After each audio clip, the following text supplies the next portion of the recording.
સાથીઓ, ગુજરાતમાં આપણે 15% આદિવાસી વસ્તી છે. 15% આદિવાસી વસ્તી છે. રાજસ્થાન આપણી નજીક છે, મધ્યપ્રદેશ નજીક છે. કોઈએ ડરવાની જરૂર નથી. જે લોકો સંવિધાનનું ઉલ્લંઘન કરીને આપણને ડરાવવાની કોશિશ કરે છે, ત્યારે એ સંવિધાન એ બાબા સાહેબ આંબેડકરે બનાવેલું સંવિધાન છે, જયપાલસિંહ મુંડાએ બનાવેલું સંવિધાન છે. અનુસૂચિ 5 માં મળેલા આપણા અધિકારો છે એને બચાવવા માટે આપણે બધાએ હવે આગળ આવવું પડશે. મારા યુવાનો, મારા વડીલો, મારી માતા બહેનોને કહેવા માંગુ છું, આજે પાડલિયા ગામમાં જે થયું છે એની પાછળ ઉદ્યોગપતિઓના હાથ છે, એની પાછળ ભાજપના મંત્રી તંત્રીઓના હાથ છે.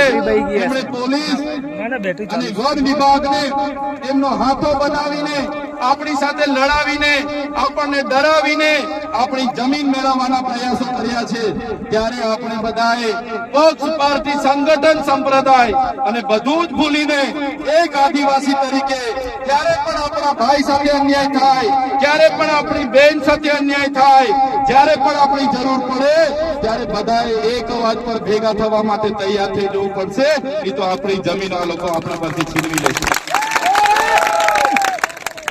ત્યારે સાથીઓ, આજે મારી તબિયત પણ નરમ હતી, પણ જે મારી બેન કાલે પરમ દિવસે એમના વિડીયો મેં જોયા, ગામના લોકો સાથે સંપર્ક કર્યો, ત્યારે મને થયું કે જઈને બેનને મળીએ, હકીકત જાણીએ. અને અહીંયા આવીને જોયું ને જાણ્યું, ખરેખર ખૂબ અત્યાચાર આપણા લોકો સાથે થયો છે. અને પાછા આપણા લોકો પર જ FIR થઈ છે અને કોમ્બિંગ કરીને બધાને પકડવાની વાત છે. ત્યારે કોઈએ ડરવાની જરૂર નથી.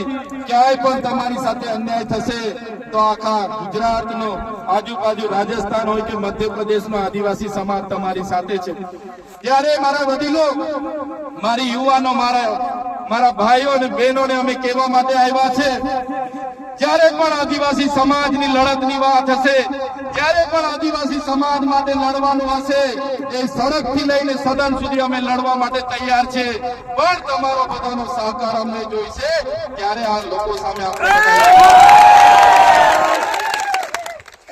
અમે સમાજ સામે લડીએ છીએ, સમાજ માટે લડીએ છીએ, સરકાર સામે લડીએ છીએ. ત્યારે આ સરકારોને ગમતું નથી. અમને પણ જેલોમાં નાખી દેવામાં આવે છે, જેલોમાં લઈ જઈને અમને ડરાવવામાં આવે છે, ધમકાવવામાં આવે છે, વેદના આપવામાં આવે છે, મારા પરિવારને પીડા આપવામાં આવે છે. છતાં અમે ડરતા નથી અને ડરીશું પણ નહીં. મારા સમાજના તમામ મુખીઓ, મારા પટેલો, મારા સરપંચો, મારા તમામ પદાધિકારીઓ, યુવાનો, વડીલોને અમે કહેવા માટે આવ્યા છે, જ્યારે પણ આદિવાસી સમાજ પર આફત આવશે, આપણી અસ્મિતાની વાત હશે, આપણી સંસ્કૃતિની વાત હશે, આપણી બહેનો સાથે અન્યાય થશે કે યુવાનો સાથે અન્યાય થશે, તો આ ચૈતરભાઈ વસાવા અને અમારી ટીમ અમે આગળ રહીશું.